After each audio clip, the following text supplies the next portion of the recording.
Thyroid जो बीमारी है आजकल हमारे देश में बहुत कॉमन हो गई है। अगर हम बात करें तो हर 10 में से 1 इंसान को ये बीमारी होती है। लेकिन अब यहाँ पे हम इस वक़्त मौजूद हैं डॉक्टर मीरा के साथ जो कि गायनेकोलॉजिस्ट हैं। हम उनसे जानेंगे कि ये जो बीमारी है महिलाएँ जैसे प्रेग्नेंट वुमेन जो है उनको अगर थायराइड होता है तो उन पर उनके बच्चे पर क्या असर पड़ता है? साथ में इसके लक्षण क्या होते हैं और इससे बचाव कैसे किया जा सकता है? आप बता दीजिए। बिल्कुल सही बात है ज्योति। थायराइड इंडिया में 100 में से 10 लोगों में होता है और उसमें भी महिलाओं में बहुत कॉमन होता है। और जनरली महिलाओं में जो प्रेजेंट करता है या तो वो इरेगुलर पीरियड्स की तरह से प्रेजेंट करता है या इनफर्टिलिटी की तरह से प्रेजेंट करता है। अगर हम बात करें थायराइड हार्मोन की, तो थायराइड हार्मोन हमारी बॉडी के ऑर्गन्स का एक सेंटर होता है, मेटाबॉलिज्म का सेंटर है, एनर्जी का सेंटर है। तो इसकी वजह से जब इसके अंदर ऊपर नीचे हार्मोन के लेवल्स होने लग जाते हैं तो बॉडी के अंदर लक्षण आने लग जाते हैं। जब थायराइड हार्मोन के लेवल्स कम होते हैं तो रेगुलेटरी हार्मोन टीएसएच के लेवल्स हाई होते हैं। इस कंडीशन को हाइपोथायराइडिज्म कहा जाता है। ऐसे में जो महिलाओं में लक्षण आते हैं वो सबसे पहले आता है ब्रेन स्लो हो जाता है, ब्रेन फॉग, मेंटल स्लोनेस, थकान, फटीग, लेजीनेस वाली फीलिंग आने लगती है, फेस के ऊपर सोजन आने लग जाती है, स्किन कोर्स होने लग जाती है और वेट गेन होने लग जाता है, दिल की धड़कन या पल्स रेट धीमी हो जाती है, कॉन्स्टिपेशन होने लग जाता है, ठंड ज़्यादा लगती है। ऐसी कंडीशंस में हाइपोथायरॉयडिज्म के लक्षण है।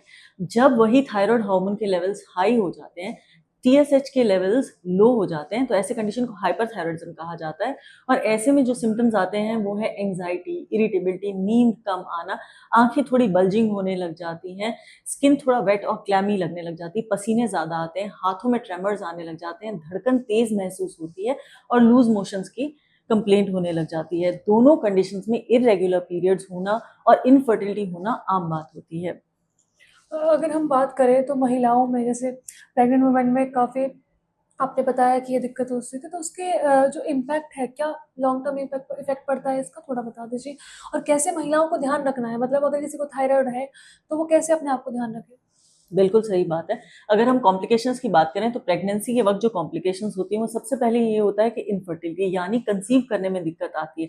जब कंसेप्शन हो जाता है तो मिसकैरेज होने की संभावना बढ़ जाती है, बच्चे को growth retardation, low birth weight, premature होने की संभावना बढ़ जाती है।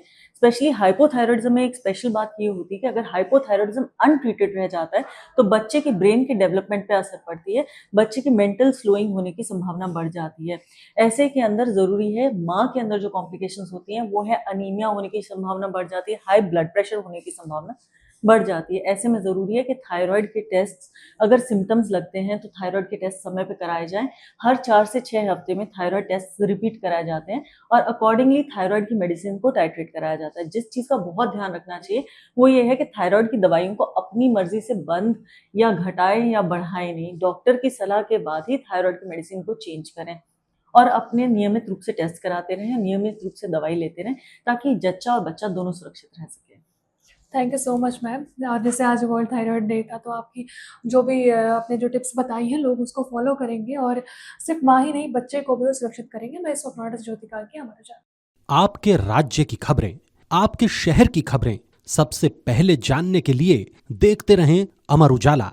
चैनल को सब्सक्राइब जरूर कर लें और पाएं हर अपडेट।